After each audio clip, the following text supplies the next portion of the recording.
Hello students, स्वागत है आपका श्रीमंत एकेडमी के यूट्यूब चैनल पर। अभी तक हमने क्लास 12th की क्लासेस ली थी। आज हम क्लास 11th फिजिक्स के बारे में स्टार्ट करने वाले हैं। इसमें सबसे पहला जो चैप्टर है आपका यूनिट्स एंड मेजरमेंट्स का, इसको हिंदी में हम क्या बोलते हैं? मात्रक और माप।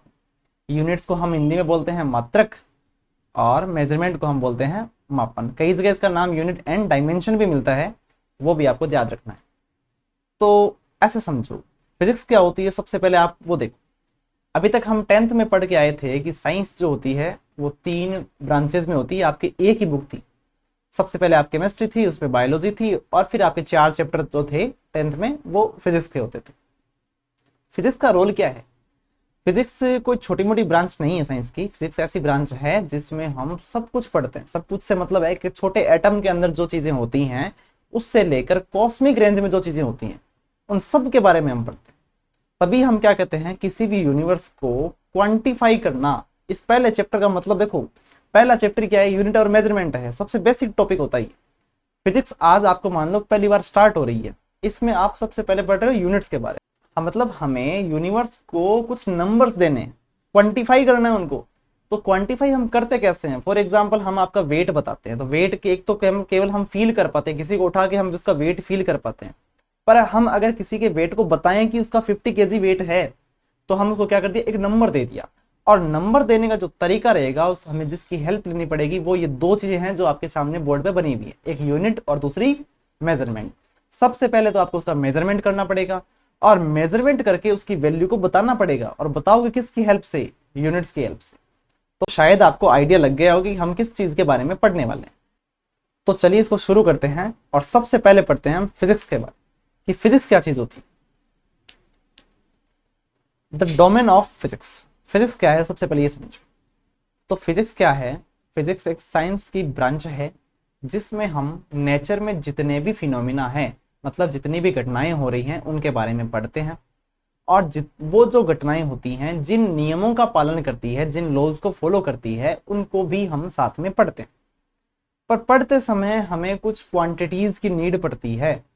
अब वो क्वांटिटीज कितने टाइप की होती हैं? 2 टाइप की होती हैं। अब याद रखना, जैसे क्वांटिटी होती है, एक होती है मेजरेबल क्वांटिटी, ये शायद आपको बुक में नहीं मिलेगी आपको। दूसरी है नॉन मेजरेबल क्वांटिटी। ठीक है, एक मापन योग्य और दूसरा मापन योग्य नहीं होती। मतलब कह सकते हो आप, जिनका आप मेजरमेंट कर सकते हो, जिनका आप मापन कर सकते हो, वो सब क्या होगी? Measurable quantity. जबकि जिनका आप मेजरमेंट नहीं कर सकते वो कौन सी होंगी? Non measurable quantity. मेजर कौन से कर सकते हैं हम? जैसे मान लो किसी का वेट बताना है, किसी की हाइट मेजर करनी है, किसी ने आपको टाइम पूछा तो आपने टाइम बता दिया, तो आप उन सब का मेजरमेंट कर सकते हो। पर नॉन मेजरेबल कौन सी हुई कि आपने कहा कि वो व्यक्ति ईमानदार है, मेरा दोस्त जो है बहुत बेकार है। वो कितना बेकार है आपको कुछ नहीं पता। आप बेकार की कोई वैल्यू थोड़ी बता सकते हो, वो इतना बेकार है, नहीं बता सकते। तो किसी फीलिंग्स को आप बता सकते हो कि जैसे आपको बता दिया कि आपके पेरेंट्स जो है इतना प्यार करते हैं। कितना प्यार करते हैं? बहुत प्यार करते हैं। बहुत से कुछ मतलब नहीं है यहाँ पर, मतलब उसको आप क्वांटिफाई नहीं कर पाते, उसको एक नंबर नहीं दे पाते। जिनको हम नंबर दे पाते हैं वो होती है मेजरेबल क्वांटिटीज, जिनको हम नंबर नहीं दे पाते उनको हम बोलते हैं नॉन मेजरेबल क्वांटिटी। ईमानदारी हो गई, कोई फीलिंग हो गई, ये सब क्या है? नॉन मेजरेबल क्वांटिटीज है। तो नॉन मेजरेबल क्वांटिटीज की हमें फिजिक्स में बात करनी ही नहीं है। हमें तो कौन सी बात करनी है? मेजरेबल क्वांटिटीज की बात करनी है। और जिन क्वांटिटीज को हम मेजर कर पाते हैं, जो मेजरेबल क्वांटिटीज होती है, उन्हीं को हम क्या बोलते हैं? फिजिकल क्वांटिटी बोलते हैं। इनको हम हिंदी में बोलते हैं भौतिक राशियां या भौतिक राशि। भौतिक राशि वे राशियां हो जाएंगी जिनका हम मापन कर सकते हैं। तो यहाँ पर इसकी डेफिनेशन क्या लिखी हुई है? Any quantity that can be measured, मतलब जो भी राशियां जिनका मापन संभव हो वो सब क्या कहलाएंगी? Physical quantity कहलाएंगी।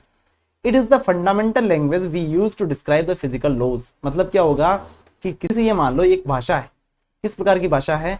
जिसमें हम फिजिक्स के नियमों को समझा सकते हैं। सबसे सिंपल चीज मैं आपको बताता हूँ। हम ये कहते हैं कि न्यूटन का जो सेकंड लॉ आपने सबने पढ़ा है, न्यूटन के सेकंड लॉ में हम कहते हैं कि संवेग में परिवर्तन की दर बल के समानुपाती होती है। अब यहाँ पर 2 चीजें आई, आपने ये नियम तो समझाया, पर यहाँ पर 2 चीजें आई, एक संवेग जिसको हम मोमेंटम बोलते हैं, दूसरा बल जिसको हम फोर्स बोलते हैं। अब यहाँ पर फोर्स और मोमेंटम दोनों का मेजरमेंट संभव है, इसलिए हम उनको क्या बोलते हैं? फिजिकल क्वांटिटी बोलते हैं। देखिए आप, the anatomy of measurement. Measurement को हिंदी में हम क्या बोलते हैं? हिंदी में बोलते हैं मापन। अभी जो हमने पढ़ा है कि मापन हम करते हैं किसका? फिजिकल क्वांटिटीज का। तो किस प्रकार से करते हैं और क्या चीज होती है मापन? The method used to express a physical quantity, मतलब किसी भी भौतिक राशि का या किसी भी फिजिकल क्वांटिटी का मेजरमेंट करना, मतलब हो गया कि उसकी वैल्यू को बताना, उसका एक्सप्रेस करने का जो तरीका है, जिस विधि का हम उपयोग करते हैं, उसको हम क्या बोलते हैं? मेजरमेंट बोलते हैं। अब फॉर एग्जाम्पल आपको किसी ने हाइट पूछी है या किसी की साइज पूछी है, आपने कहा कि उसकी साइज जो है वो 5 मीटर है, यहाँ पर नीचे लिखा हुआ एग्जाम्पल 5 मीटर है। तो 5 मीटर साइज का क्या मतलब हो गया? उसकी जो लेंथ है वो 5 मीटर का मतलब क्या हो गया? आपने दो चीजें यूज की, एक 5 और दूसरा मीटर।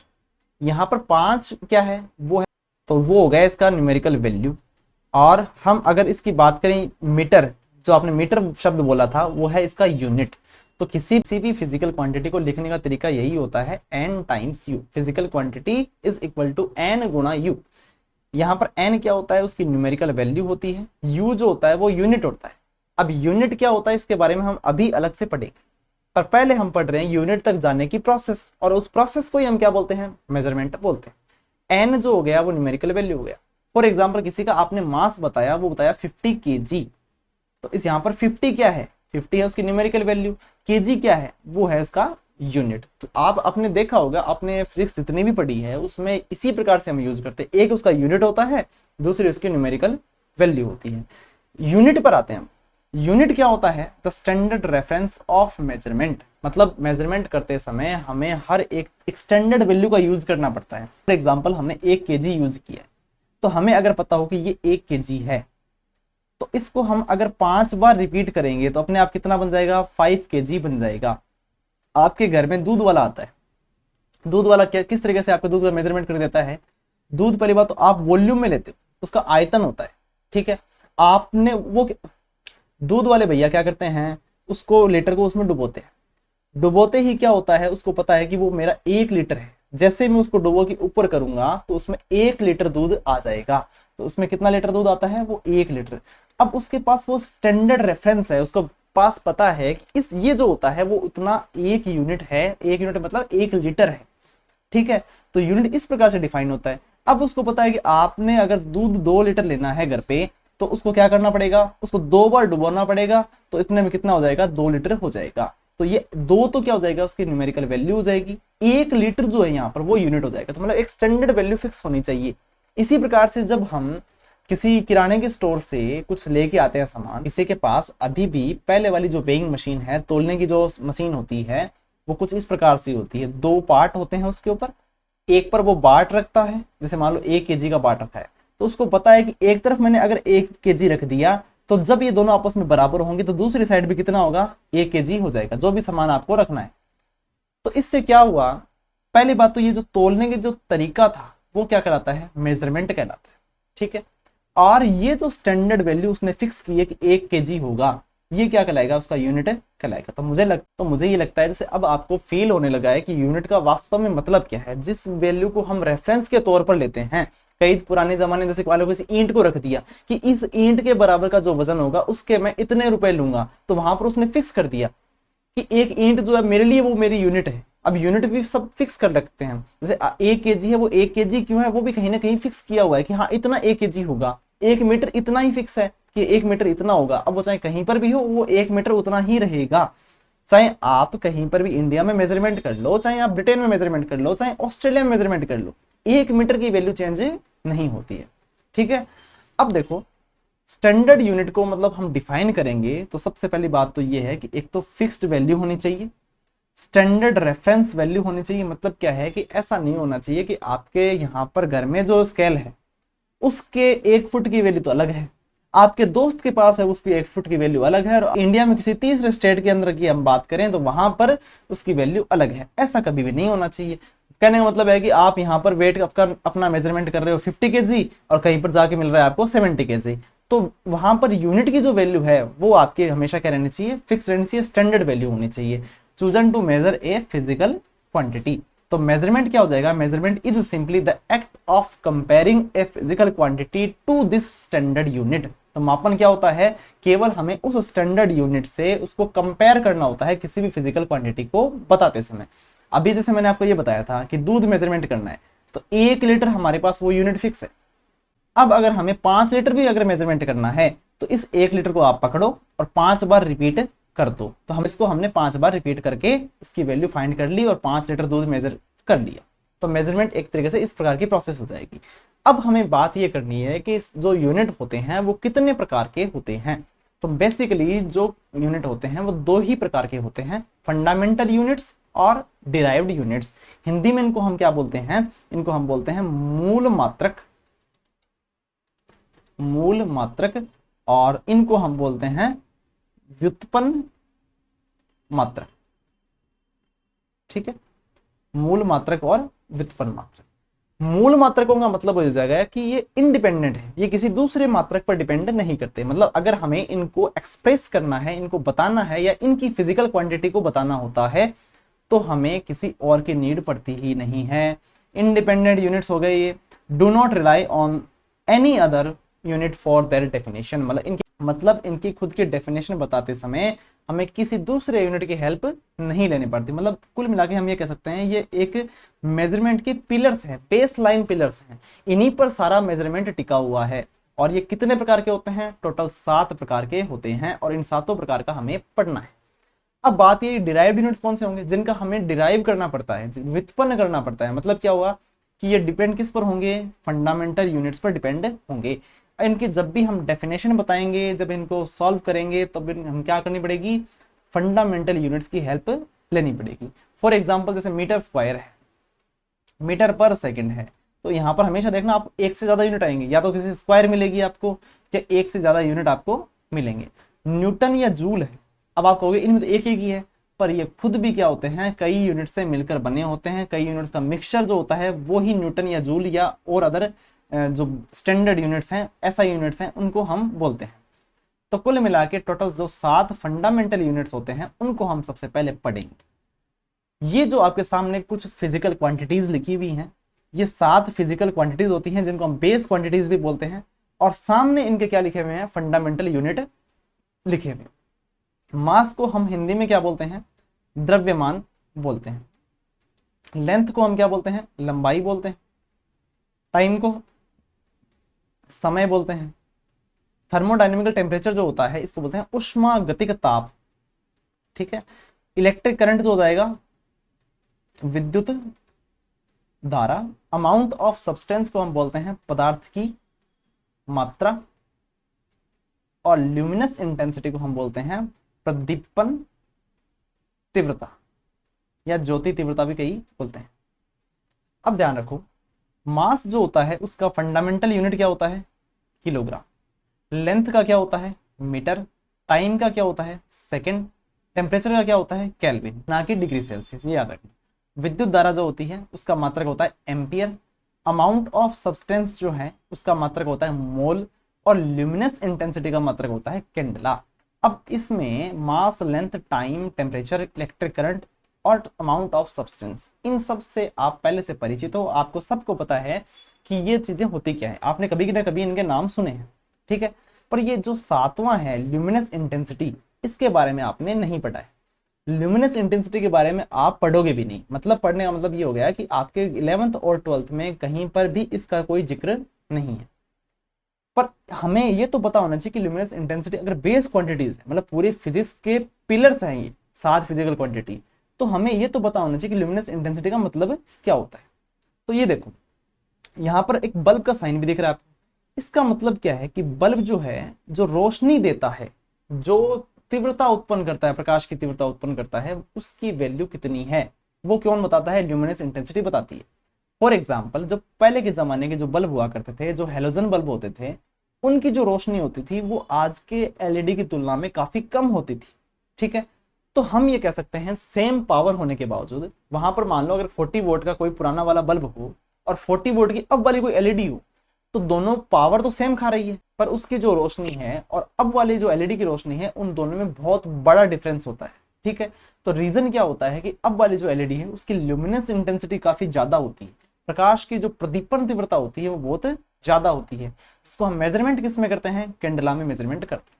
जिसकी ल्यूमिनस इंटेंसिटी जितनी ज्यादा होगी उससे निकलने वाले प्रकाश की तीव्रता भी उतनी ही ज्यादा होगी, ऐसा आप समझ सकते हो। ठीक है, अब हम बात करते हैं सिस्टम ऑफ यूनिट्स।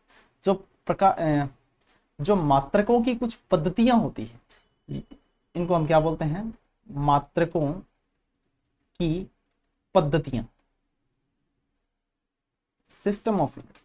आपने 10th में नाम सुने होंगे, बीच में आते हैं, जैसे एमकेएस यूनिट है, सीजीएस यूनिट्स है, एक होता है एफपीएस यूनिट्स। ठीक है, एमकेएस सिस्टम, सीजीएस सिस्टम और एफपीएस सिस्टम, ये सब क्या होते थे कि अलग अलग कंट्रीज में अपने अकॉर्डिंग चलाते थे। जैसे एफपीएस एक ब्रिटिश सिस्टम है, ठीक है, तो वहां पर एफपीएस का मतलब हो गया, एफ से मतलब है यहाँ पर फुट से, पी से है पाउंड से, एस से है सेकंड से। तो यहाँ पर क्या करते हैं, ये लेंथ को जो मेजरमेंट करते हैं वो फुट से करते हैं, मास को जो करते हैं वो पाउंड से करते हैं, और टाइम को करते हैं वो सेकंड से करते हैं। जहां पर भी एमकेएस सिस्टम का यूज होता है वहां पर लेंथ को मीटर में करते हैं, मास को किलोग्राम में मेजर करते हैं, टाइम को सेकंड में करते हैं। इसी प्रकार से सीजीएस में सी जो है वो सेंटीमीटर से है, जी है वो ग्राम से है, एस है वो सेकंड से। तो ये कुछ अलग अलग सिस्टम्स हो गए, सिस्टम ऑफ यूनिट्स हो गए, जिनमें हम अलग अलग तरीके से इनका मेजरमेंट करते हैं, लेंथ का, मास का और टाइम का। पर आप एक चीज नोट तो कर सकते हो, देखो टाइम जो है वो हमेशा से, टाइम जो है वो हमेशा से सेकंड में ही मेजरमेंट होता है। टाइम ना तो कभी पहले बदल सका है कोई, ना आज कोई आगे जाके बदल सकेगा। बाकी चीजें जो हैं वो अपने अनुसार सब चेंज कर लेते हैं। अब ये समझो इन सब में दिक्कतें क्या आ रही थी। यहाँ का कोई व्यक्ति या कोई रिसर्चर जो है वो ब्रिटेन में जाके अपनी कोई स्टडी करता है, यहाँ पर उसने जो स्टडी की है वो सारी मीटर, किलोग्राम, सेकंड में अपनी वैल्यू याद करी है, और वहां पर जो जाके कोई पढ़ेगा वो सारी फुट, पाउंड, सेकंड में याद कर पढ़ेगा। कन्वर्सेशन में कितनी दिक्कतें आएंगी, रिसर्च पेपर्स में कितनी दिक्कतें आएंगी, इन सब का सॉल्यूशन करने के लिए उन्होंने क्या किया, इन सब को मिला के एक ही सिस्टम बना दिया कि सिस्टम ऑफ यूनिट एक ही होना चाहिए और वो पूरी दुनिया में वैलिड होना चाहिए, अलग अलग चेंज नहीं होना चाहिए। उस सिस्टम को हम क्या बोलते हैं, उस सिस्टम को हम बोलते हैं SI system, system international units. यहाँ पर ये क्या होता है, the internationally accepted system of units used world wide today. मतलब आज के टाइम में जो सिस्टम ऑफ यूनिट्स यूज होती है वो होती है एसआई यूनिट। एस से मतलब है सिस्टम से, आई से मतलब है इंटरनेशनल से। इसमें क्या किया, बड़े बड़े जो यूनिट्स होते हैं उनको एक छोटे यूनिट्स में कन्वर्ट कर दिया, एक स्टैंडर्ड वैल्यू फिक्स कर दी कि हाँ ऐसे ही यूनिट होने चाहिए।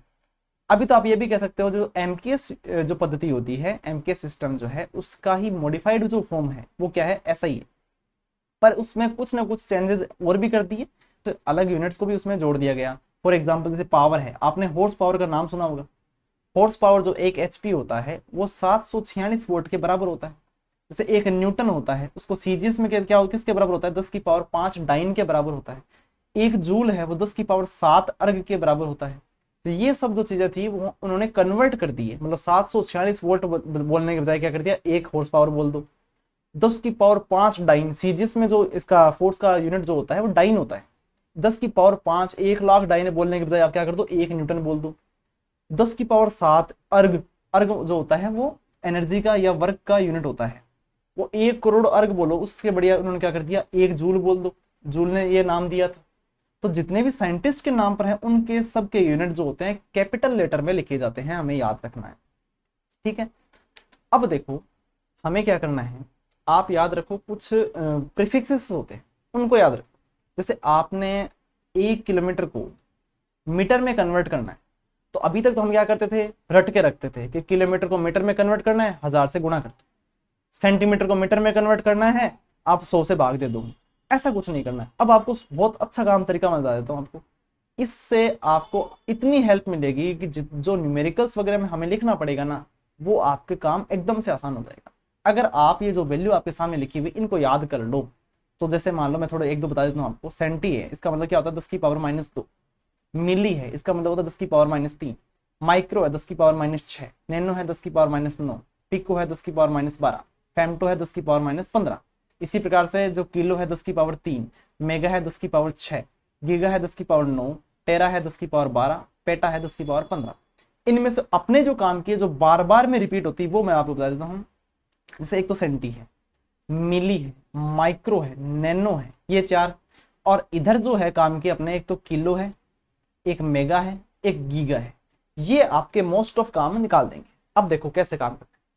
फॉर एग्जाम्पल आपको किलोमीटर को मीटर में कन्वर्ट करना है, तो किलो जो होता है ना वो किलो का मतलब क्या होता है, 10 की पावर 3 होता है। तो हमें क्या लिखना है, एक ये जो लिखा हुआ है गुणा किलो की जगह आप लिख दो 10 की पावर 3, साथ में क्या लिख दो मीटर। 10 की पावर 3 कितने होते हैं, 1000 होते हैं, 1000 मीटर हो गया काम। 1 किलोमीटर को हमने कन्वर्ट कर दिया, मतलब कितना हो गए 1000 मीटर हो गए, बस आ गया आंसर।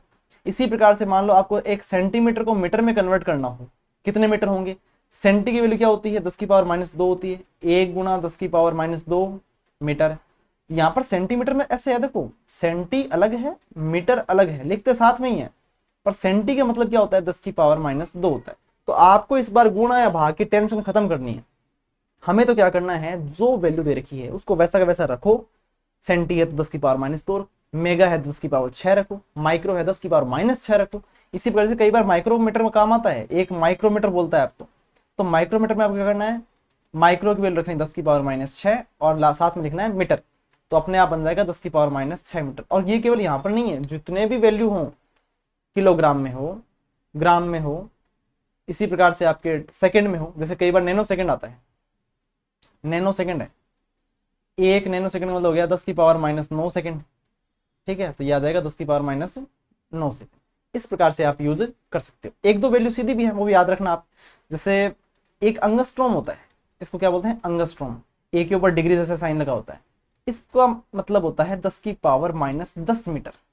अब ये मीटर में ही है केवल, अंगस्ट्रोम और किसी में नहीं होता है, ये केवल लेंथ का मेजरमेंट करता है, लेंथ का यूनिट है, तो ये केवल लेंथ का यूनिट है, लेंथ को ही बताता है। 10 की पावर -10 मीटर जो होता है वो अंगस्ट्रोम होता है, याद रखना। ज्यादातर जो वेवलेंथ होती है ना, तरंग दैर्ध्य, उनके अंदर यूज होता है। अब इसके दो एक्सेप्शन है, मतलब ऐसा यूनिट जो होते हैं वो टोटल 7 तो फंडामेंटल यूनिट्स होते हैं उसमें, और 2 जो होते हैं ना वो एक्सेप्शंस हैं, इनको हम बोलते हैं सप्लीमेंट्री यूनिट्स।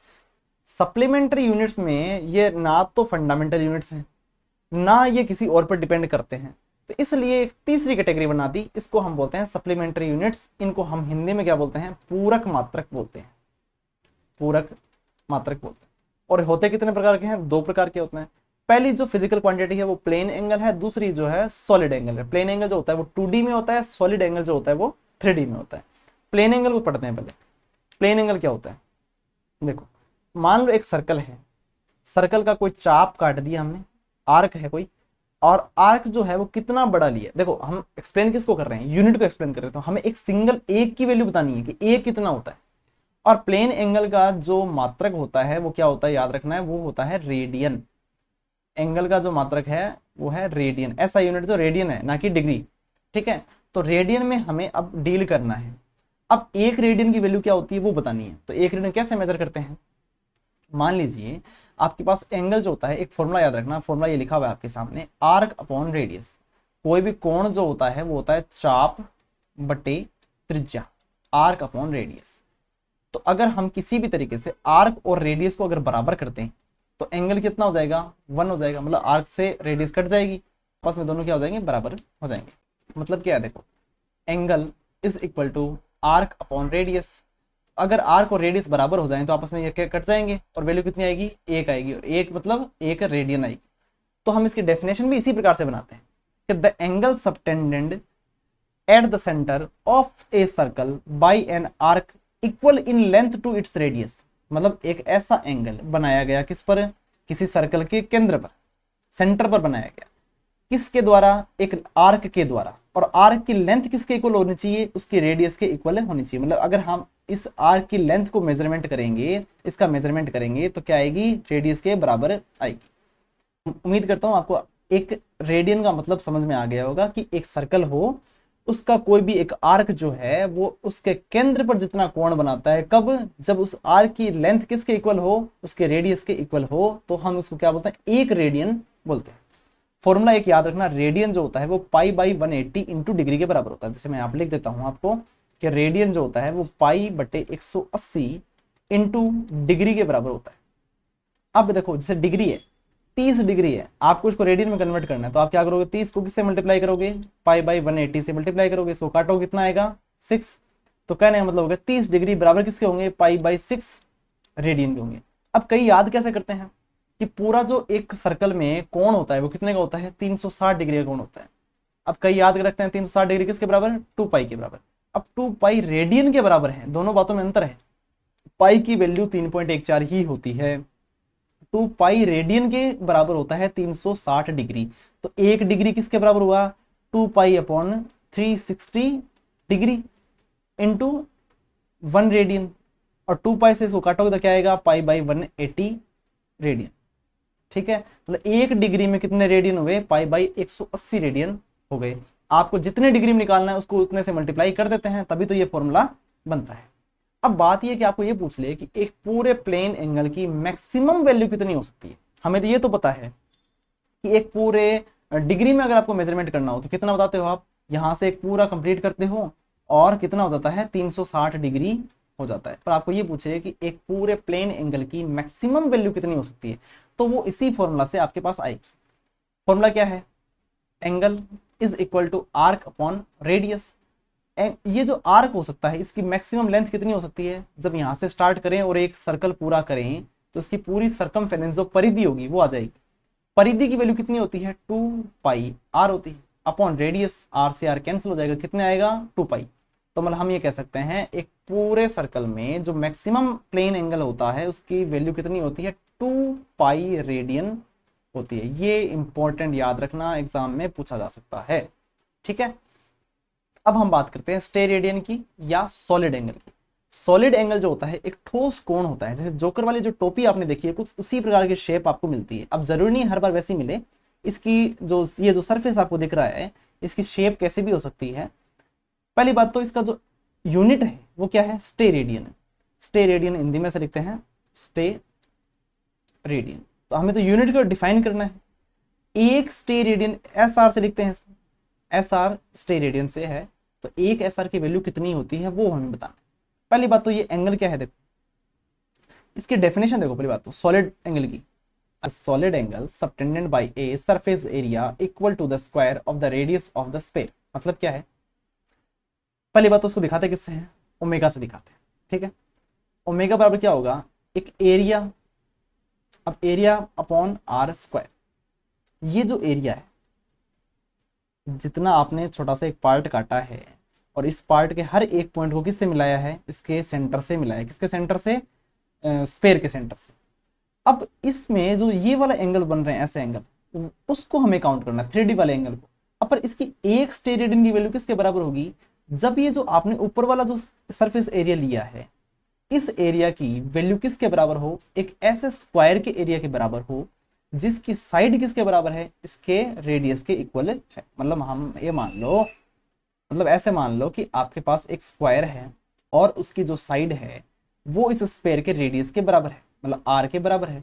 तो इसका एरिया कितना होता है, साइड का स्क्वायर होता है, तो एरिया कितना आ जाएगा, आर स्क्वायर आ जाएगा। तो मतलब अगर इसका एरिया आर स्क्वायर के बराबर हो, square of the radius of the square, तो क्या होगा, हम कह सकते हैं इसका जो कोण बनेगा, ठोस कोण या घन कोण या सॉलिड एंगल जो बनेगा वो कितना होगा, एक स्टेरेडियन होगा। मतलब एरिया अगर इस आर स्क्वायर के बराबर ही हो जाए तो R square upon R square कितना हो जाएगा, एक हो जाएगा, एक एस आर होगा। तो हम कह सकते हैं omega is equal to area upon R square. और एक स्टेरेडियन के बताने के लिए हमने क्या किया, एक ऐसा एरिया लिया जिसका एरिया कितना हो, सरफेस एरिया कितना हो, एक ऐसे वर्ग के बराबर हो, वर्ग के एरिया के बराबर हो जिसकी साइड इसकी रेडियस के बराबर है। ठीक है, अब इसकी मैक्सिमम वैल्यू कितनी हो सकती है, जैसे मान लो एक प्लेन एंगल की मैक्सिमम वैल्यू होती है 2 पाई रेडियन, सॉलिड एंगल की मैक्सिमम वैल्यू कितनी हो सकती है। अब देखो जैसे इसका फॉर्मूला क्या है, omega is equal to area upon R square. तो एरिया की मैक्सिमम वैल्यू कितनी हो सकती है, ऐसे जितने भी एरिया हैं उन सबको आप जोड़ो और जोड़ते क्या मिलेगा आपको, इस पूरे स्फेयर का एरिया मिल जाएगा। पूरे स्फेयर का जो सरफेस एरिया है वो कितना होता है, वो होता है 4 पाई आर स्क्वायर। तो ओमेगा की वैल्यू क्या आएगी, 4 पाई आर स्क्वायर अपॉन डिवाइड किससे करना होता है, आर स्क्वायर से। आर स्क्वायर से आर स्क्वायर कट गया, तो ओमेगा की जो मैक्सिमम वैल्यू है वो कितनी आती है, 4 पाई एस आर, मतलब स्टेरेडियन आती है। तो याद रखना है प्लेन एंगल की मैक्सिमम वैल्यू होती है 2 पाई रेडियन और स्टेरेडियन की जो होती है या सॉलिड एंगल की जो होती है वो होती है 4 पाई स्टेरेडियन। तो आइए अब इसका दूसरा जो पार्ट है वो देखते हैं। इसमें डायमेंशंस जो होती हैं, विमाएं जो होती हैं, उनके बारे में हमें पढ़ना होता है। डायमेंशनल एनालिसिस जो होता है विमीय विश्लेषण है, और किस प्रकार से हम डायमेंशन को निकालते हैं, क्या इनके फॉर्मूले होते हैं, उनको हमें पढ़ना है। अब सबसे पहले आप ये देखो कि डायमेंशन होती क्या है। डायमेंशन जिस प्रकार से हर एक फिजिकल क्वांटिटी का एक यूनिट होता है, उसी प्रकार से एक वैल्यू होती है डायमेंशन। डायमेंशन को हम इस प्रकार से डिफाइन कर सकते हैं कि हमने ये पढ़ा था कि हर एक फिजिकल क्वांटिटी दो ही टाइप की हो सकती है, या तो वो हो सकती है बेस क्वांटिटी जिनको हम फंडामेंटल क्वांटिटीज बोलते हैं, या हो सकती है वो डिराइव्ड क्वांटिटीज जिन जो कि फंडामेंटल क्वांटिटीज पर डिपेंड करती है। तो हर एक हम कह सकते हैं कि हर एक फिजिकल क्वांटिटी में कहीं ना कहीं फंडामेंटल क्वांटिटी छिपी होती हैं। अगर वो खुद फंडामेंटल है तो फंडामेंटल है ही, पर अगर वो डिराइव्ड क्वांटिटी भी है तो उसमें कुछ ना कुछ फंडामेंटल क्वांटिटीज प्रेजेंट होती हैं। अब किसी भी फिजिकल क्वांटिटी में कितनी फंडामेंटल क्वांटिटीज है उनको बताने का एक तरीका ही क्या होता है, डायमेंशन होता है, जिसको हम हिंदी में क्या बोलते हैं, विमा बोलते हैं। तो विमा में हम ये कह सकते हैं कि कितनी फंडामेंटल क्वांटिटीज प्रेजेंट है, उसी को बताने का तरीका क्या है, डायमेंशन है। तरीका आपको जो दिखा हुआ है, ये नीचे लिखा है, एक बड़ा ब्रैकेट लगाते हैं एम एल और टी, और इसके ऊपर जो ए बी सी ये जो पावर्स लगाई गई हैं, इसका मतलब क्या है, जैसे एम का मतलब यहां से मास से है, तो मास कितना है, कितनी बार मास आया है, वो ए है। एल जो है इसके लेंथ कितनी आई है, वो बी है। टाइम कितना आया है, वो क्या है, सी है। इसी प्रकार से और फंडामेंटल क्वांटिटीज भी आती हैं। पर यह देखो, the dimensions of a physical quantity are the powers to which the fundamental quantities are raised to present that quantity. मतलब क्या है कि हमें फंडामेंटल मतलब क्या होता है कि ये जो एम एल और टी इस प्रकार से जो फंडामेंटल क्वांटिटीज हैं, उनके ऊपर जो पावर लगाई जाती हैं, इन पावर्स को हम क्या बोलते हैं, डायमेंशंस बोलते हैं। जैसे ये पूरी डायमेंशन नहीं है, तो डायमेंशन फॉर्मूला है, पर ये जो डायमेंशंस का मतलब है केवल ये जो ए बी और सी ये आपकी पावर्स जो लगी हुई हैं, उन पावर्स को हम क्या बोलते हैं, विमा बोलते हैं। तो कुल मिला के आप ये कह सकते हो कि द डायमेंशंस जो होती हैं वो मैथमेटिकल पावर्स होती है। अब इनको किस प्रकार से हम निकाल सकते हैं, डायमेंशनल फॉर्मूला आपको लिखा हुआ है सामने, M A L B T C, ठीक है, और बड़ा ब्रैकेट ही लगाना है, छोटा ब्रैकेट कभी नहीं लगाना, ये ध्यान रखना। अब इसको किस प्रकार से हम निकालते हैं, डिराइव करते हैं, वो हमें देखना है। आप देखो 7 फंडामेंटल क्वांटिटीज हैं। सबसे पहले तो ये समझो, mass, length, time, temperature, electric current, amount of substance and luminous intensity, जिसको हम बोलते हैं प्रदीपन तीव्रता। ये 7 हमने पढ़ी हैं।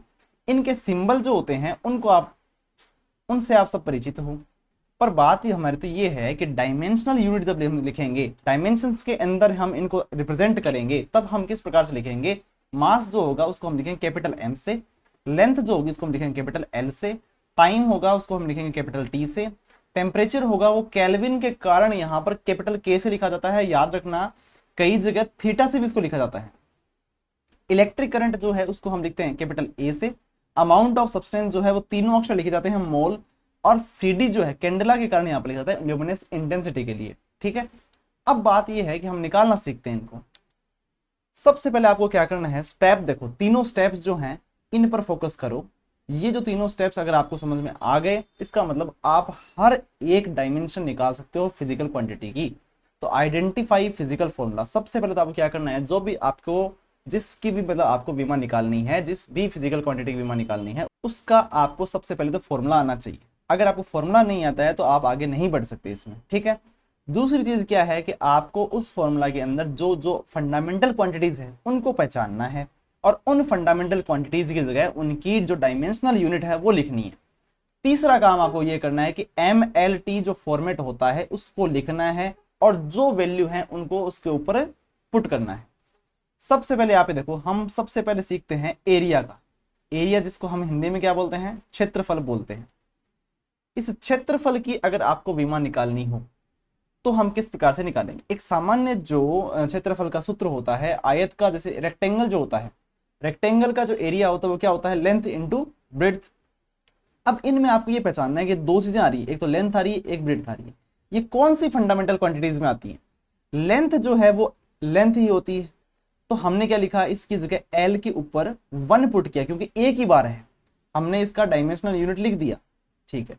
सेकंड जो ब्रेड्थ होती है, चौड़ाई जो होती है, चौड़ाई भी एक प्रकार की क्या है, लंबाई है। मतलब आपको तो ये पहचानना है उन 7 में से कोई ना कोई एक होगी, तो चौड़ाई भी क्या है, एक लंबाई है। इसकी जगह हमने इसका डायमेंशनल यूनिट लिख दिया एल के ऊपर 1, और ये कर दिया, बड़ा ब्रैकेट लगा दिया। अब आप इसको सेम उसी प्रकार से जोड़ोगे जैसे हम मैथ्स में जोड़ते हैं, ए की पावर m को मल्टीप्लाई अगर करते हैं ए की पावर n से, तो अगर इनके जो बेस होते हैं, आधार अगर समान होते हैं, तो कहते हैं क्या होती है, जुड़ जाती हैं, पावर जुड़ जाती हैं, तो m प्लस एन, तो यहाँ पर 1 प्लस 1 कितना हो जाएगा, 2 हो जाएगा। तो यहाँ पर हम लिख सकते हैं l के ऊपर 2, ठीक है। पर लिखना हमेशा कम से कम MLT की फॉर्म में हमेशा रखना पड़ेगा, इसलिए हम क्या किया, MLT लिखा, बड़ा ब्रैकेट लगाया, यहाँ पर L के ऊपर 2 है तो हमने ऊपर 2 लिख दिया, और फिर बाकी M और T यहाँ पर प्रेजेंट ही नहीं है, तो हम अगर कोई राशि प्रेजेंट नहीं होगी तो हम उसके ऊपर क्या लगाएंगे, 0 लगाएंगे। तो फाइनल डायमेंशन जो मिलेगी हमें एरिया की वो क्या मिलेगी, M0 L2 T0। मतलब बोलने का तरीका इसी प्रकार से रहेगा, ऐसा नहीं है L स्क्वायर, हम ऐसे बोलेंगे M0 L2 T0, ठीक है। अब हम कुछ और भी फिजिकल क्वांटिटीज हैं उनकी डायमेंशन निकालना सीखते हैं। ऐसे देखो कि वॉल्यूम है, वॉल्यूम क्या होता है, length into breadth into height. अब चाहे आप ऐसे मत रटना कि हमें इसी फॉर्मूले से जो वैल्यू है वो हमेशा सेम आएगी। आप कोई भी प्रकार का वॉल्यूम क्यों ना हो, चाहे आप एक कोन का वॉल्यूम ले लो, चाहे आप किसी क्यूब का वॉल्यूम ले लो, चाहे आप किसी क्यूबॉइड का वॉल्यूम ले लो, सबका जो वॉल्यूम होगा उसकी डायमेंशन जो आएगी वो हमेशा क्या आएगी, सेम आएगी। जिस प्रकार से हर एक वॉल्यूम का यूनिट जो होता है वो क्या होता है, मीटर क्यूब होता है। तो इसी प्रकार से हम ये कह सकते हैं कि जितने भी हमारे पास फॉर्मूले हैं किसी भी शेप के हों, पर वॉल्यूम है तो वो वॉल्यूम ही रहेगा, शेप चाहे आपकी कुछ भी क्यों ना हो, ठीक है। हमें तो केवल एक कोई भी फॉर्मूला पकड़ना है आपको, उसमें वैल्यू पुट करनी है और आंसर निकाल के दिखाना है। तो जैसे आप ये मानो एक बार के लिए क्यूबॉइड है, कोई घनाभ है, घनाभ का क्या होता है, length into breadth into height, लंबाई गुणा चौड़ाई गुणा ऊंचाई। लेंथ और ब्रेड्थ और हाइट तीनों ही ऐसी राशियां हैं जो एक प्रकार से एक लंबाई है, जिनका मेजरमेंट हम किस में करते हैं, लंबाई के अंदर करते हैं। तो हमने क्या लिखा, L1 cross L1 cross L1, तीनों पावर कितनी हो गई, 1 प्लस 1 प्लस 1 3 हो गई, तो यहाँ पर L3 हो गया। लिखना हमें MLT की फॉर्म में ही है, L के ऊपर तो हमने 3 लगा दिया, M और T के ऊपर क्या आएगा, 0 आएगा, ठीक है। इसी प्रकार से आप जब डेंसिटी की वैल्यू फाइंड करोगे, डेंसिटी की डायमेंशन फाइंड करोगे, तो किस प्रकार से करोगे, डेंसिटी का फॉर्मूला होता है मास अपॉन वॉल्यूम। मास का जो डायमेंशन होती है वो क्या होती है, M1, और वॉल्यूम के जो अभी हम निकाल के आए हैं वो होती है L3। अब ये 3 नीचे है, ऊपर जाएगी तो क्या आएगी, माइनस की 3, तो क्या बन जाएगी M1 L माइनस 3। टाइम यहाँ पर है नहीं तो टाइम के ऊपर क्या आएगी, 0, तो हमने लिख दिया M1 L माइनस 3 T 0। इसी प्रकार से स्पीड होती है, स्पीड क्या होती है, चाल होती है, ठीक है। स्पीड का फॉर्मूला क्या होता है, डिस्टेंस अपॉन टाइम, मतलब दूरी बटे समय। दूरी क्या है, एक लेंथ है, लेंथ है इसलिए हम क्या लिखेंगे, L1 लिखेंगे। समय क्या है, T1 है, टाइम है तो इसलिए T लिख दिया हमने, T1। अब ये 1 ऊपर जाएगा तो क्या बनेगा, -1 बनेगा, तो क्या आएगी, M0 L1 T -1। इस प्रकार से हम निकाल सकते हैं। एक्सेलरेशन जो होता है, त्वरण जो होता है, उसकी किस प्रकार से आप निकालोगे, त्वरण होता है विस्थापन बटे समय, मतलब वेलोसिटी अपॉन टाइम, ठीक है। वेलोसिटी या जो स्पीड होती है उसकी कितनी होती है, ऊपर लिखी हुई है हमारे पास M0 L1 T -1, और टाइम की कितनी होती है, T1 होती है। ये 1 ऊपर जाएगा तो -1, और ये -1 और -1 कितने हो जाएंगे, -2, तो ये बचेगा M0 L1 T -2। ये आ जाएगी किसकी, त्वरण की या एक्सेलरेशन की आ जाएगी डायमेंशन। इस प्रकार से आप निकाल भी सकते हो, बीच में वीडियो को पॉज कर लेना, प्रैक्टिस कर लेना, उसके बाद में आप देख सकते हो। अब जो है मोमेंटम और फोर्स की भी निकालते हैं। मोमेंटम जो होता है इसका फॉर्मूला क्या है, मास टाइम्स वेलोसिटी। तो मास की क्या होती है, मास की होती है M1, वेलोसिटी क्या होती है M0 L1 T -1। इन दोनों को हम मल्टीप्लाई करेंगे तो क्या आएगा, M1 L1 T -1। इस प्रकार से आ जाएगी मोमेंटम की। अभी तक आप ये तो नोट कर लिया होगा आपने कि जितने भी हमने डायमेंशन निकाली है बिना फॉर्मूले के डायमेंशन नहीं आएगी। तो सबसे पहला काम यही है कि हमें फॉर्मूले याद करने हैं। बेसिक जितनी भी अपनी क्वांटिटीज हैं उन सबके फॉर्मूले में याद होने चाहिए, तभी हम वैल्यू निकाल सकते हैं। फोर्स जो है, फोर्स क्या होता है, मास टाइम्स एक्सेलरेशन, मतलब द्रव्यमान गुणा त्वरण। द्रव्यमान की जो विमा होती है वो कितनी होती है, M1 होती है। त्वरण की अभी हम निकाल के आए हैं L1 T -2 होती है, तो इनको मिलाएंगे तो क्या आएगी M1 L1 T -2। ये इंपॉर्टेंट भी है, बार बार में पूछी जाती है, याद भी अपने को रखनी है। फोर्स की जो डायमेंशन होती है M1 L1 T -2, आप बार बार में निकालोगे अपने आप याद हो जाएंगे आपको। वर्क जो है, वर्क क्या होता है, फोर्स इंटू डिस्प्लेसमेंट। फोर्स की जो डायमेंशन है वो क्या है M1 L1 T -2, और डिस्प्लेसमेंट एक प्रकार की लेंथ है तो हम क्या लिखेंगे L1, तो ये क्या बन जाएगी M1 L2 T -2। ये आ जाएगी वर्क की डायमेंशन। ठीक है, अब थोड़े से और देखते हैं। अब जो पावर है, पावर की डायमेंशन हम कैसे निकालेंगे? पावर होती क्या है? वर्क पर यूनिट टाइम, कार्य करने की जो दर होती है उसी को हम क्या बोलते हैं? पावर बोलते हैं। तो वर्क पर यूनिट टाइम, तो वर्क की जो हम निकाल के आए हैं m1L2T-2, टाइम से डिवाइड कर देंगे T1 से। T1 ऊपर जाएगा तो क्या बनेगा? -1 बनेगा, पहले से -2 है, -2 और -1 कितने हो जाएंगे? -3 हो जाएंगे। तो डायमेंशन क्या आएगी? m1L2T-3। अब क्या है? Kinetic energy. काइनेटिक एनर्जी का फॉर्मूला होता है 1/2 mv²। अब सबसे पहली बार इस फॉर्मूले में एक डायमेंशनल लेस कांस्टेंट आया है। इसका मतलब क्या होता है? 1/2 जो है यहाँ पर 1/2 है या हाफ है, इसकी कोई डायमेंशन नहीं होती है। मैं आपको अलग से बता दूंगा कि अपने पास क्या होते हैं फिजिक्स में, कुछ कांस्टेंट्स होते हैं। कुछ ऐसे कांस्टेंट होते हैं जिनकी डायमेंशन होती है और कुछ ऐसे होते हैं जिनकी डायमेंशन नहीं होती है। फॉर एग्जाम्पल, जो ग्रेविटेशनल कांस्टेंट होता है, यूनिवर्सल ग्रेविटेशनल कांस्टेंट है, उसकी डायमेंशन होती है और कितनी होती है वो भी हम निकालेंगे। पर यहाँ पर जो नंबर्स होते हैं, नंबर्स की याद रखना, कभी भी कोई डायमेंशन नहीं होती। तो हाफ की कोई डायमेंशन नहीं होगी। m जो है यहाँ पर द्रव्यमान है, मास है, तो इसकी क्या होगी? m1 होगी। v जो है वो क्या होता है? L1T-1 होता है, इसका स्क्वायर लिखा हुआ है, तो यहाँ पर भी हमें स्क्वायर लिखना है। अब क्या होगा? 1 के ऊपर 2 है पावर, तो क्या हो जाएगी? L2। देखो इसको अलग से कर लेते हैं, ये हो गया m1, L1T-1 की पावर 2, तो इसका क्या होगा? m1 मल्टीप्लाई बाई ये क्या हो जाएगा? 2, और -1 गुणा 2 कितना हो जाएगा? -2, तो मिलकर कितने हो जाएंगे? m1L2T-2। तो काइनेटिक एनर्जी का जो डायमेंशन आएगी वो क्या आएगी? m1L2T-2। इसी प्रकार से आप पोटेंशियल एनर्जी की भी निकाल सकते हो। पोटेंशियल एनर्जी जो होती है mgh। ठीक है, mgh में m क्या होता है? मास होता है, हमने क्या लिख दिया? m1। g क्या होता है? ग्रेविटेशनल एक्सेलरेशन होता है, गुरुत्वीय त्वरण होता है। अब चाहे कोई सा भी त्वरण क्यों ना हो, है तो त्वरण ही, इसलिए त्वरण की जो विमा होती है उसी प्रकार की g की विमा होती है। वो कितनी होती है? L1T-2 होती है। हाइट है, हाइट एक प्रकार की लेंथ है, तो हम क्या लिखेंगे? L1 लिखेंगे। इन सब को आप मिलाओ तो क्या आएगी? m1L2T-2 आएगी।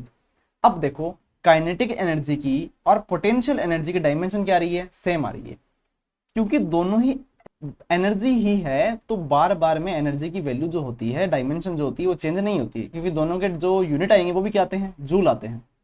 प्रेशर या स्ट्रेस जो होता है, प्रतिबल जिसको हिंदी में बोलते हैं, दाब बोल सकते हैं, इनकी डायमेंशन आप कैसे निकालोगे? इनका सूत्र जो होता है force per unit area. Force क्या होता है? m1L1T-1। डायमेंशन जो होती है फोर्स की m1L1T-2, सॉरी। एरिया की क्या होती है? L2 होती है। जब आप इसको डिवाइड करोगे तो क्या आएगा? m1, 2 ऊपर जाएगा तो क्या बनेगा? L-1T-2। तो ये आ जाएगी प्रेशर या स्ट्रेस की। अब ये देखो, आपको मैंने एक टेबल बना के दे दी है, इसमें कुछ 27 जो क्वांटिटीज है, फिजिकल क्वांटिटीज, इसमें आप इनके फॉर्मूले आपके सामने लिखे हुए हैं, डायमेंशंस लिखी हुई हैं, आप इनकी प्रैक्टिस अच्छे से कर सकते हो। ठीक है, अब जो है ट्विन्स मैट्रिक्स हम पढ़ते हैं। इसका मतलब क्या है? कुछ ऐसी फिजिकल क्वांटिटीज पाई जाती हैं जिनकी अलग अलग फिजिकल क्वांटिटी होने के बावजूद भी डायमेंशन जो होती है वो सेम होती है। और एग्जाम में कई बार, कॉम्पिटिशन एग्जाम में काफी बार पूछा जाता है कि ये जैसे मान लो आपको दे दिया कि प्रेशर है, प्रेशर की डायमेंशन निम्न में से, इन जो आपको 4 ऑप्शन देंगे उनमें से किसकी डायमेंशन के बराबर है? तो हमें कुछ 4 ऑप्शन देंगे, तो हमें छांटना है कि स्ट्रेस कहां पर है, प्रतिबल कहां पर है, तो हमें वैल्यू मिल जाएगी। अब इसी प्रकार से आप देखो, जैसे m1L2T-2 है, तो कार्य जो होता है, वर्क जो होता है, काइनेटिक एनर्जी होती है, पोटेंशियल एनर्जी होती है, और एक चीज जो टॉर्क है, इसकी भी डायमेंशन कितनी आती है? m1L2T-2 आती है। टॉर्क जो है, हमें देखो यहाँ पर दे भी रखा है एक जगह, ये 25th नंबर पर जो है, फोर्स इंटू डिस्टेंस है, इसकी भी डायमेंशन कितनी है? m1L2T-2 है, आप निकाल सकते हो। ठीक है, और कुछ ऐसी क्वांटिटीज होती है जो डायमेंशन लेस होती है, मतलब जिनमें अगर कोई सबकी पावर कितनी आ रही हो? 0 आ रही हो, m0 L0 T0 आ रही हो, तो कोई भी डायमेंशन प्रेजेंट नहीं है। ऐसी क्वांटिटीज को हम क्या बोलते हैं? डायमेंशन लेस क्वांटिटीज बोलते हैं। जैसे स्ट्रेन है, एंगल है, एंगुलर डिस्प्लेसमेंट है। एंगल का जैसे मैंने आपको बताया था, या theta is equal to L/R होता है। L क्या होता है? लेंथ होती है, तो L1। रेडियस है, रेडियस क्या होती है? L1। तो आपस में कट के कितने हो जाएंगे? 0 हो जाएंगे, तो कितना आएगा? m0 L0 T0। ऐसी जो चीजें होती हैं उनको डायमेंशन लेस क्वांटिटीज बोलते हैं। इसी प्रकार से सरफेस टेंशन और सरफेस एनर्जी, इन दोनों की डायमेंशन भी क्या आती है? बराबर आती है। तो आपको ये जरूर ध्यान रखना है। अब मैंने आपको कुछ बताया था, जैसे ग्रेविटेशनल कांस्टेंट है, ये डायमेंशनलेस नहीं होता। क्यों नहीं होता? क्योंकि ये जो कैपिटल जी है, अगर आपको इसकी वैल्यू निकालनी है तो F is equal to G M one M two upon R square, जो हमारा ग्रेविटेशनल फॉर्मूला होता है किसी भी दो पिंड के बीच में लगने वाले फोर्स का, वो क्या होता है, इसमें आप जी रखो एक तरफ, बाकी सबको एक तरफ भेज दो, तो F into R square by M one M two. अब आप F की वैल्यू रखोगे M one L one T minus two, R की वैल्यू रखोगे एल वन, एम मास की वैल्यू लिखोगे m1, दोनों ही मास हैं। जब इसको सॉल्व करते हो तो डायमेंशन आती है m-1 L3t-2, ठीक है। और आपके पास कुछ और भी वैल्यूज हैं, जैसे प्लैंक कांस्टेंट होता है E is equal to H nu, यहाँ पर h क्या होता है, प्लैंक कांस्टेंट होता है। इसकी जब डायमेंशन निकालते हो तो m1 L2t-1 आती है। यूनिवर्सल गैस कांस्टेंट है, बोल्ट्जमान कांस्टेंट है, ये अपने पूरे कोर्सेज में आते रहेंगे, ठीक है। The principle of homogeneity of dimensions मतलब क्या होता है, विमीय समघातता का सिद्धांत बोलते हैं इसको, विमीय समघातता का सिद्धांत मतलब क्या होता है, फिजिक्स में वही सब क्वांटिटीज आपस में जुड़ती हैं या घटती हैं जिनमें सबकी डायमेंशंस क्या हो, बराबर हो। फॉर एग्जांपल, आप जैसे ऐसा कह सकते हो कि 4 सेब है, उसमें से एक सेब को बाहर कर दिया तो बचे क्या, 3 सेब बची। तो कुल मिला के हम ये कह रहे हैं कि जब भी माइनस प्लस करते हैं सेम फिजिकल क्वांटिटीज में करते हैं। ऐसा नहीं कर सकते कि हमने 4 सेब में से 2 केले निकाल दिए, 4 ही सेब थी उसमें 2 केले कैसे निकालोगे, माइनस कैसे करोगे, नहीं हो सकता ये पॉसिबल। या हम ऐसा कहते हैं कि आपको फोर्स में लेंथ जोड़नी है तो पॉसिबल नहीं है, मास में आपको हाइट जोड़नी है, पॉसिबल नहीं है। तो कुल मिला के हम ये कह सकते हैं कि जो दो सेम फिजिकल क्वांटिटीज होती हैं जिनके डायमेंशन सेम होती है वही आपस में जुड़ सकती हैं, ठीक है। तो इसी को हम बोलते हैं होमोजेनिटी ऑफ डायमेंशंस, मतलब एलएचएस में जो अपने पास वैल्यू हो वही आरएचएस में वैल्यू होनी चाहिए।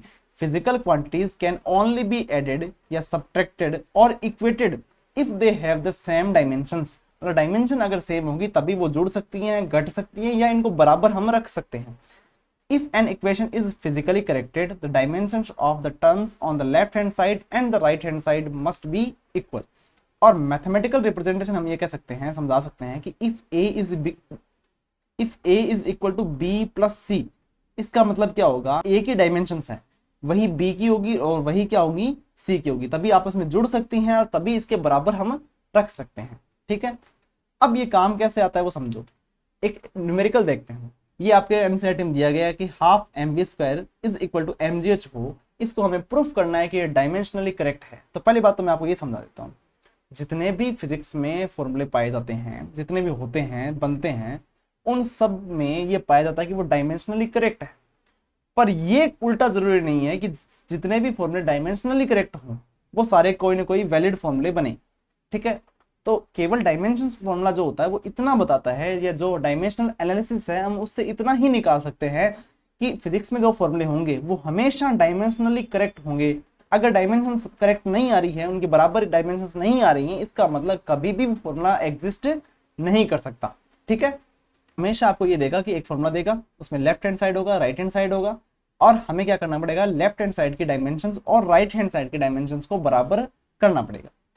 हाफ एम वी स्क्वायर है, इसकी डायमेंशन हम निकालते हैं, कैसे निकालते हैं, हाफ की कोई डायमेंशन होती नहीं है। एम जो है मास है, मास की कितनी होगी, m1 होगी। v जो है उसकी कितनी होगी, L1t-1 होगी। पावर 2 है, 2 लगा दी हमने, ये क्या बनेगी, m1 मल्टीप्लाई बाई L1 का हो जाएगा स्क्वायर, t1 का हो जाएगा -1 का स्क्वायर, ठीक है। मल्टीप्लाई करेंगे तो क्या आएगा, m1 L2t-2। इसी प्रकार से आरएचएस में जो mgs दे रखा है, पोटेंशियल एनर्जी जो दे रखी है, उसकी वैल्यू निकालेंगे। m का क्या होती है, m1। g एक गुरुत्वीय त्वरण है, ग्रेविटेशनल एक्सेलरेशन है, एक्सेलरेशन की कितनी होती है, L1t-2। h की कितनी होती है, L1। इन सबको हम मिलाएंगे तो क्या आएगा, m1 L2t-2। अब हम देख सकते हैं एलएचएस और आरएचएस में दोनों की जो डायमेंशंस हैं वो बराबर आ रही हैं, इसलिए हम कह सकते हैं कि ये जो फॉर्मूला है वो डायमेंशनली करेक्ट है, मतलब विमीय रूप से सत्य है। अगर विमीय रूप से सत्य नहीं हो तो ये फॉर्मूला फिजिक्स में एग्जिस्ट नहीं कर सकता, ठीक। आपके एनसीईआरटी में एक लास्ट में एग्जांपल दे रखा है और उसमें ये कह रखा है कि मान लो एक पेंडुलम है, सिंपल पेंडुलम है, वो उसका जो टाइम पीरियड है वो कितना है, टी है। सिंपल पेंडुलम कैसा होता है, जैसे मान लो इसको आपने एक रस्सी से, एक बहुत पतली डोरी से बांध रखा है एक बॉब को, और ये जो है इस प्रकार से आप ले जाके आपने छोड़ दिया। इसकी लेंथ कितनी है, एल है। यहाँ पर जो ग्रेविटेशनल एक्सेलरेशन है वो कितना है, स्मॉल जी है। इसका मास कितना है, एम है। तो ये कह रहा है कि इसका जो टाइम पीरियड होगा, टाइम पीरियड का मतलब हो गया कि एक बार तो ऊपर जाएगा और वापस नीचे आकर इसी पोजीशन पर जाएगा, तब तक वो जितना टाइम लेता है उसको हम क्या बोलते हैं, टाइम पीरियड बोलते हैं। ये जो टाइम पीरियड होता है वो किस पर डिपेंड कर रहा है, वो ये कह रहा है कि एक तो मास पर डिपेंड करता है, दूसरा उसकी लेंथ पर डिपेंड करता है, साथ में जो ग्रेविटेशनल एक्सेलरेशन है उस पर डिपेंड करता है। हम यह कहेंगे कि मान लो इनके सबके प्रोपोर्शनल है, और हमें तो ये तो नहीं बताना कि इसकी पावर कितनी है इन सबकी, तो हम ये मान लेते हैं एक बार के लिए, ये इसकी एम की पावर कितनी है ए, एल की पावर कितनी है बी, और जी की पावर कितनी है सी। अब जब हम प्रोपोर्शनलिटी के साइन को हटाते हैं तो एक कांस्टेंट आता है, एक बार के लिए मान लेते हैं वो कांस्टेंट कितना है, के है। तो के एम की पावर ए, एल की पावर बी और जे की पावर सी, ये हमारी इक्वेशन नंबर बन गई 1। ठीक है, हमें इसका फॉर्मूला फाइंड करना होता है टाइम पीरियड का, कि टाइम पीरियड का एक्चुअल में फॉर्मूला कितना है किसी भी सिंपल पेंडुलम के लिए। तो किस प्रकार से करेंगे वो देखो, ये जो अगर फॉर्मूला बनेगा तो हमें इतना तो पता है कि एलएचएस और आरएचएस के डायमेंशंस क्या होंगी, बराबर होंगी। के यहाँ पर जो है वो एक डायमेंशनल लेस कांस्टेंट है, वो एक डायमेंशन लेस कांस्टेंट है, तो इसका कोई भी प्रकार की डायमेंशन नहीं होगी। तो हम सबसे पहले तो एलएचएस को लेके चलते हैं। एलएचएस में क्या है, टाइम पीरियड है, तो टाइम पीरियड की जो डायमेंशन होती है वो क्या होती है, T1 होती है। तो कुल मिला के हम ये कह सकते हैं M0 L0 T1, ये जो है वो आगे डायमेंशन एलएचएस की। इसी प्रकार से हम आरएचएस की डायमेंशन भी निकालते हैं। आरएचएस में हम क्या करेंगे, M है, M की डायमेंशन क्या होती है, M1 होती है, इसके ऊपर पावर कितनी लगाएंगे, A लगाएंगे। L है, लेंथ है, लेंथ की पावर L1, लेंथ के लिए L1 और पावर कितनी B।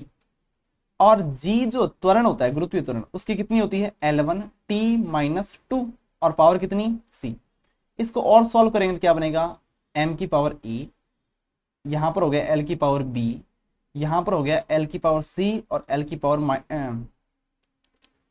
और T की पावर -2C।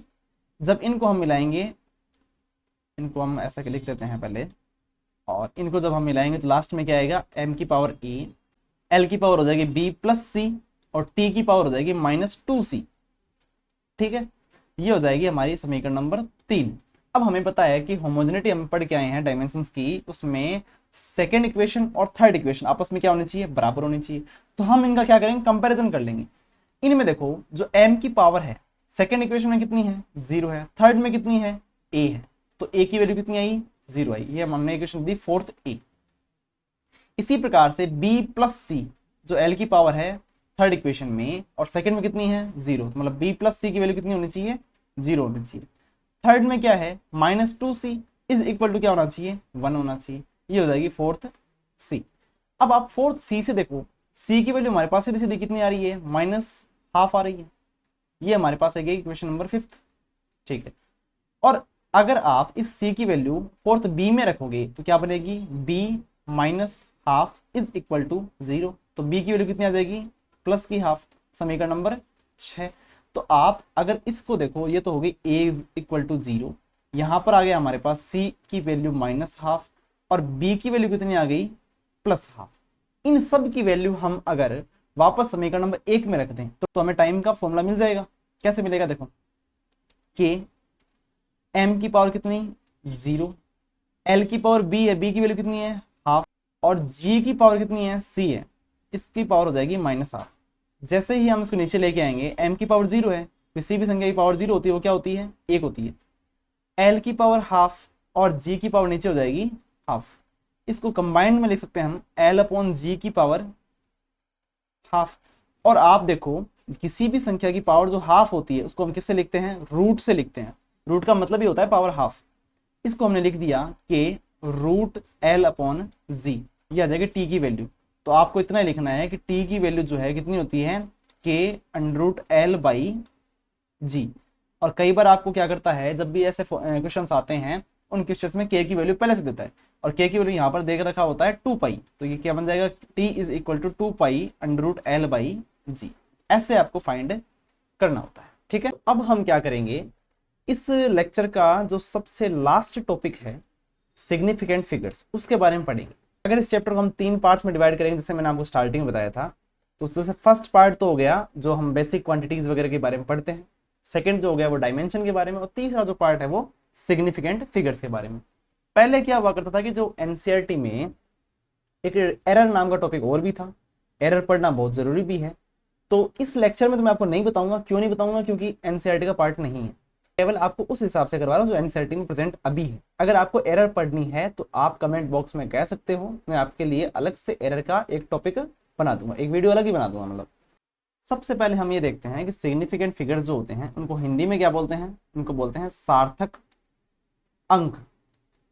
सार्थक अंक जो है, पहली बात तो ये ध्यान रखना कि ये सिग्निफिकेंट फिगर्स का जो टॉपिक है वो आपके केमिस्ट्री में भी उतना ही इंपॉर्टेंट है जितना फिजिक्स में। केमिस्ट्री में भी फर्स्ट चैप्टर जो है उसमें सिग्निफिकेंट फिगर्स के बारे में वैसा का वैसा दे रखा है जो अपने पढ़ना है। तो आपके अगर ये टॉपिक समझ में आ गया, इसका मतलब आपने दोज के मास्टरी कर ली है, केमिस्ट्री में भी और फिजिक्स में भी। अब दोनों ही समझ में आ जाएगा तो कहीं ना कहीं तो नंबर आएंगे भाई। कहीं तो आपके एग्जाम में ऐसा मान लो कि या तो फिजिक्स में पूछेगा या केमिस्ट्री में पूछेगा, क्या पता दोनों में पूछ ले, तो कहीं ना कहीं आपके लिए बेनिफिट होगा। तो पहली बात तो हम समझते हैं कि सिग्निफिकेंट फिगर्स होते क्या है। आप ऐसा देखो, जब भी हम किसी चीज का मेजरमेंट करते हैं, मेजरमेंट करने के बाद में हम किसी वैल्यू को बताते हैं, बताते समय हमें जो मिनिमम नंबर्स ऑफ डिजिट चाहिए किसी भी वैल्यू को एक्यूरेटली बताने के लिए, उन्हीं को हम क्या बोलते हैं, सिग्निफिकेंट फिगर्स बोलते हैं। इसकी डेफिनेशन देखो पहले तो आप, significant figures represent the minimum number of digits required to accurately express the magnitude of a physical quantity. मतलब किसी भी भौतिक राशि के परिमाण को बताते समय हमें जितने न्यूनतम अंकों की आवश्यकता होती है उन्हीं को हम क्या बोलते हैं, सार्थक अंक बोलते हैं, सिग्निफिकेंट फिगर्स बोलते हैं। फॉर एग्जाम्पल, आपने किसी की लेंथ मेजरमेंट की, वो आई 2.57 सेंटीमीटर, तो इसमें जो लास्ट वाला जो डिजिट होता है उस डिजिट को हम क्या बोलते हैं, अनसर्टेन डिजिट बोलते हैं। और बाकी जो दोनों बच गए इनको हम बोलते हैं रिलायबल डिजिट्स। रिलायबल डिजिट्स जो होते हैं वो होते हैं जिन पर हम आंख बंद करके विश्वास कर सकते हैं कि हाँ ये तो पक्का सही है। पर इस 7 पर हम विश्वास क्यों नहीं कर सकते, क्योंकि आपके पास जो मेजरमेंट था वो 3 डिजिट वाला ही था। हो सकता है कि वो लास्ट में 2.571 हो, अब इस 1 को तो वो दिखाई नहीं रहा है, तो हो सकता है ये सही हो ही नहीं, 7 है या 8 है या 6 9 है, 6 9 को वो 7 दिखाएगा। तो एक वास्तव में ये 7 है या नहीं है, इस पर हम विश्वास नहीं कर सकते। ये कहलाएगा फर्स्ट अनसर्टेन डिजिट। हो सकता है इसके आगे वाले भी कुछ हों, द फर्स्ट एस्टिमेटेड और डाउटफुल डिजिट। और रिलायबल जो होते हैं digits we are absolutely certain about, मतलब जिनके बारे में हमें पक्का पता है कि ये तो 2.5 ही है। तो हम सार्थक अंक किसको काउंट करेंगे, हम सिग्निफिकेंट फिगर्स में किन की वैल्यू को बताएंगे, एक तो ये जो रिलायबल डिजिट्स हैं वो, और लास्ट वाला जो हमारा फर्स्ट अनसर्टेन डिजिट है।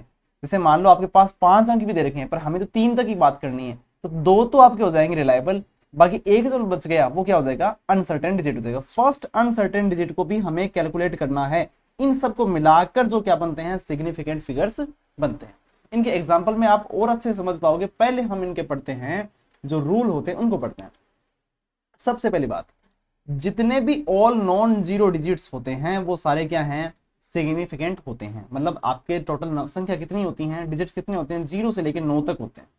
टोटल 10 डिजिट्स होते हैं जिसमें 1 0 होता है, बाकी सारे 1 से लेकर 9 तक जो होते हैं वो नॉन जीरो होते हैं। ठीक है, तो जैसे 2 5 और 7 है, ये तीनों के तीनों क्या हैं, सिग्निफिकेंट फिगर्स हैं। अब हम दूसरा ये रूल होता है कि जब हम यूनिट्स को चेंज करते हैं तो चेंज करने के बाद में इनके सिग्निफिकेंट नंबर्स में कोई इफेक्ट नहीं पड़ता। Changing the unit of measurement does not affect the number of significant figures. मतलब जैसे मान लो ये 4.700 मीटर है, हमने इसको सेंटीमीटर में कन्वर्ट कर दिया, इसको मिलीमीटर में कन्वर्ट कर दिया, या इसको किलोमीटर में कन्वर्ट कर दिया। इन सब में आप जब इनके रूल पढ़ोगे तो पता चलेगा कि इन सब में क्या है, exactly same significant figures present हैं। दूसरा, पावर ऑफ जो 10 होती है इनको भी हम सिग्निफिकेंट फिगर्स में काउंट नहीं करते हैं। जैसे मान लो यहाँ पर लिखा हुआ 5 × 10⁻², तो यहाँ पर केवल एकमात्र जो सिग्निफिकेंट फिगर है वो है 5। 10 की पावर में आप कुछ भी लिखा हो गया हो उसको हमें काउंट नहीं करना है, केवल और केवल एक सिग्निफिकेंट फिगर्स यहाँ पर प्रेजेंट है। अब हम जो अभी तक तो हमने बात की नॉन जीरो डिजिट्स की, अगर जीरो प्रेजेंट हो, जीरो के लिए क्या रूल्स रहते हैं उनको हम देखते हैं। तो सबसे पहले ये देखो कि मान लो जीरो प्रेजेंट है, तो जीरो प्रेजेंट होगा तो कुछ कंडीशंस ऐसी हैं कि मान लो पहले आ रहे हैं लीडिंग जीरोस हैं।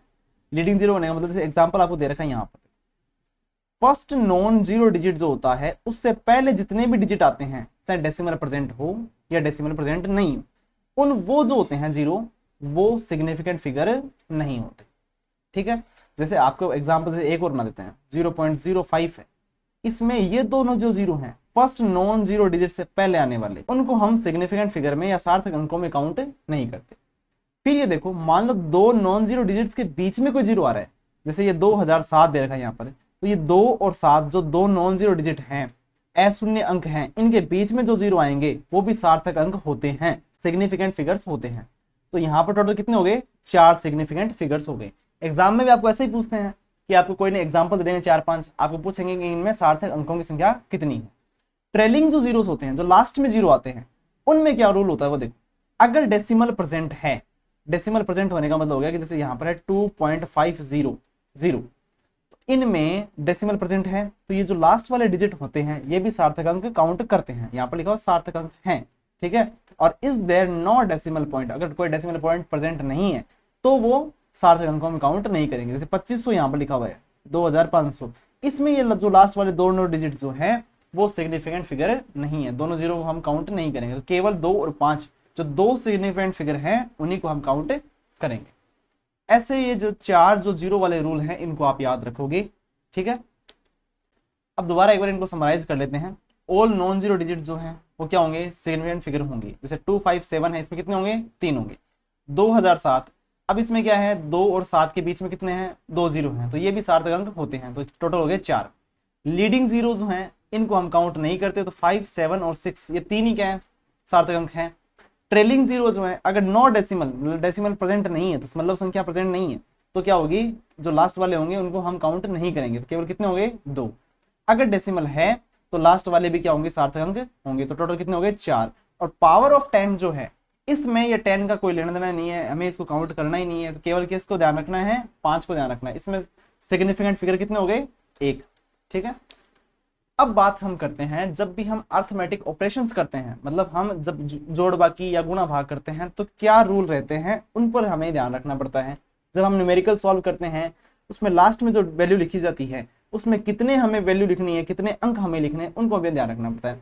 तो एक calculated result can not be more precise than the least precise measurement used in the calculation. ठीक है, तो अब हम देखते हैं फॉर एग्जाम्पल, जैसे एक एग्जाम्पल लेके चलते हैं। The final result must have the same number of significant figures as the original number with the least significant figure. मतलब जो है जब भी हम गुणा या भाग करते हैं उस समय हमें उतने ही सार्थक अंक रिजल्ट में लिखने हैं जितने की मिनिमम नंबर जो सार्थक अंक हैं किसी भी संख्या में प्रेजेंट थे। फॉर एग्जाम्पल हमने 4.236 इसको डिवाइड कर रहे हैं किसको, 2.51 से। हम डेंसिटी फाइंड कर रहे हैं, ये आपके एग्जाम्पल दे रखा है एनसीईआरटी में, तो हम क्या करेंगे, इसको जैसे ही डिवाइड करेंगे तो इन दोनों में मिनिमम सार्थक अंक किसमें है, नीचे वाले में है। कितने हैं, 3 हैं।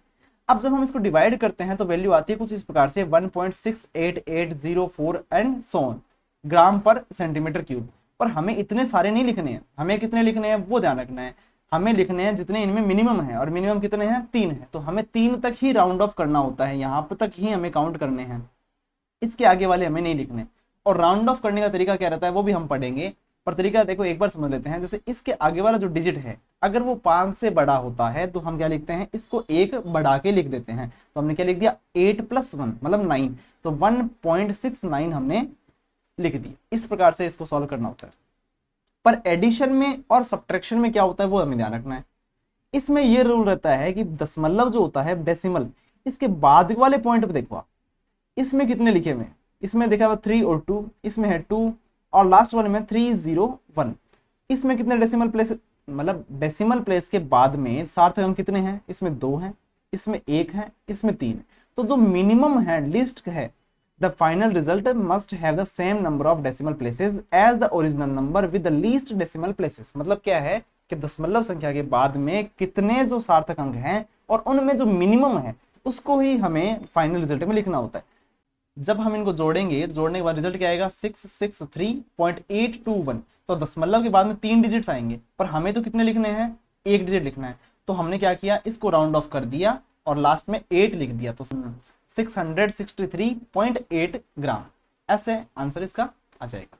ठीक है, तो अब हम देखते हैं कि राउंडिंग ऑफ क्या होता है, राउंडिंग ऑफ का रोल हमारे दैनिक जीवन में कितना है, फिजिक्स में कितना है, इस सबको हम समझेंगे। राउंड ऑफ करने का मतलब ये होता है, जब भी हम शॉपिंग करते हैं तो जहां पर बिल आता है लास्ट में लिखा होता है राउंड ऑफ करके ये अमाउंट आपको देना है। फॉर एग्जाम्पल 110 रुपए 25 पैसे हुए, तो आपको कितने देने होते हैं, 110 रुपए ही देने होते हैं। तो इसकी क्या रूल है, बेसिक रूल्स क्या हैं, उन सबको हम पढ़ते हैं।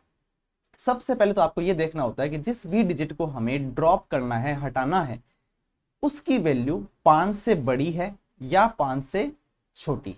5 से बड़ी होने का मतलब तो ये हो गया कि 6 हो सकती है, 7 हो सकती है, 8 हो सकती है या 9 हो सकती है। 5 से छोटी होने का मतलब ये हो गया कि 1, 2, 3 और 4, इनमें से कोई डिजिट है तो उस पर क्या रूल लगेंगे वो देखते हैं।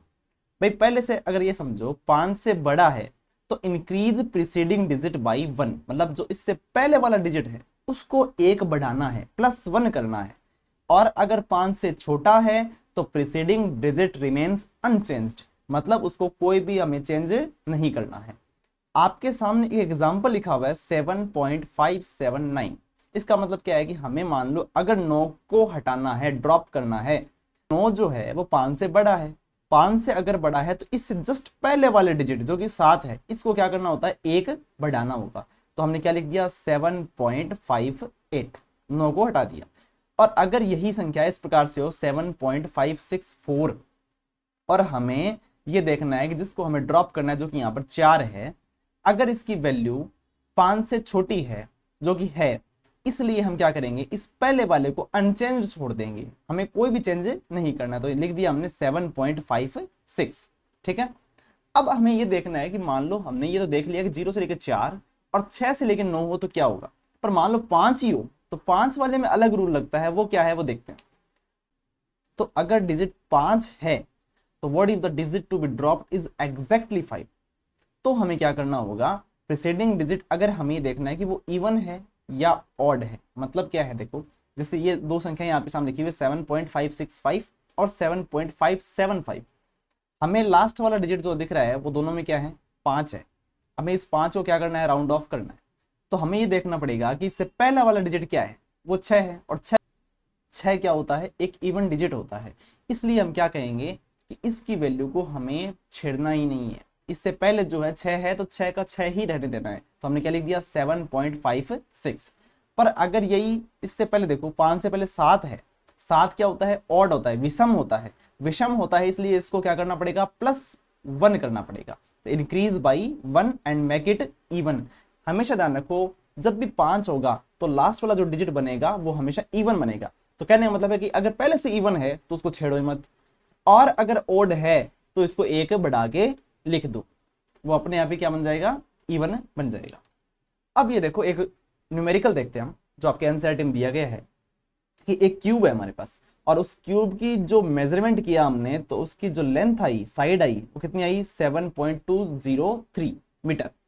Find the total surface area and the volume of the cube to the appropriate significant figures. मतलब देखो यहाँ पर हमें इसका टोटल सरफेस एरिया या वॉल्यूम निकालना मेन फोकस पॉइंट नहीं है, हमारा जो मेन उद्देश्य है वो है सिग्निफिकेंट फिगर्स के एप्लीकेशंस को सीखना।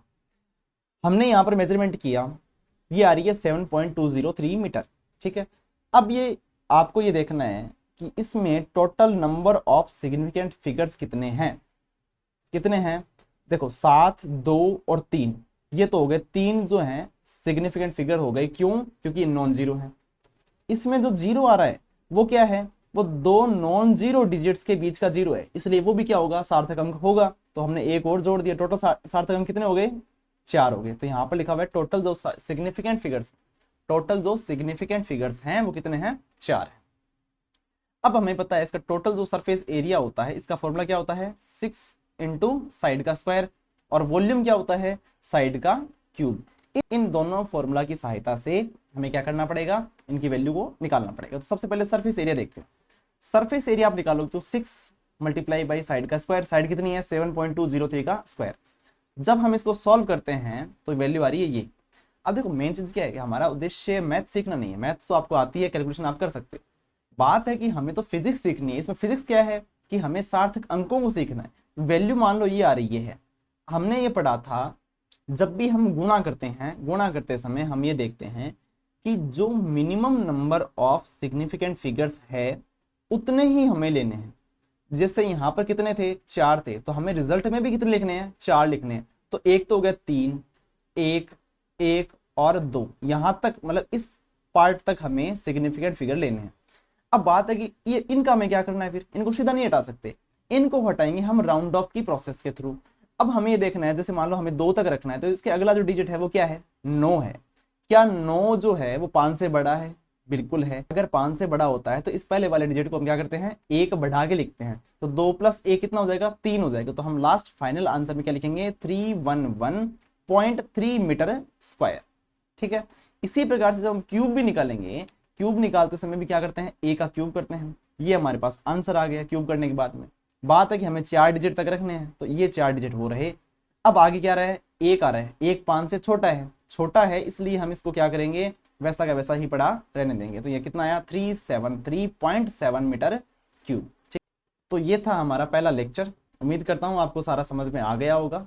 कोई भी डाउट हो तो कमेंट बॉक्स में आप बता सकते हैं। और इसके अंदर अगर आपको कोई न्यूमेरिकल वगैरह करवाने हैं, आपकी इच्छा है तो आप कमेंट बॉक्स में बता दीजिएगा। मैं अलग से कुछ न्यूमेरिकल्स जो हैं इन टॉपिक्स पर बेस्ड आपको करवा दूंगा। एरर वाला मैंने आपको कह दिया, अगर आपको ज़रूरी लगता है कि आपको एरर पढ़नी है तो आप कमेंट बॉक्स में वो भी बता सकते हैं कि एरर हमें अलग से करवा दीजिए सर, तो मैं आपको करवा दूंगा। ठीक, अगर वीडियो पसंद आया है तो इसको लाइक कीजिएगा, चैनल को सब्सक्राइब कर लीजिएगा और अपने दोस्तों के साथ में शेयर कर लीजिएगा। Thank you.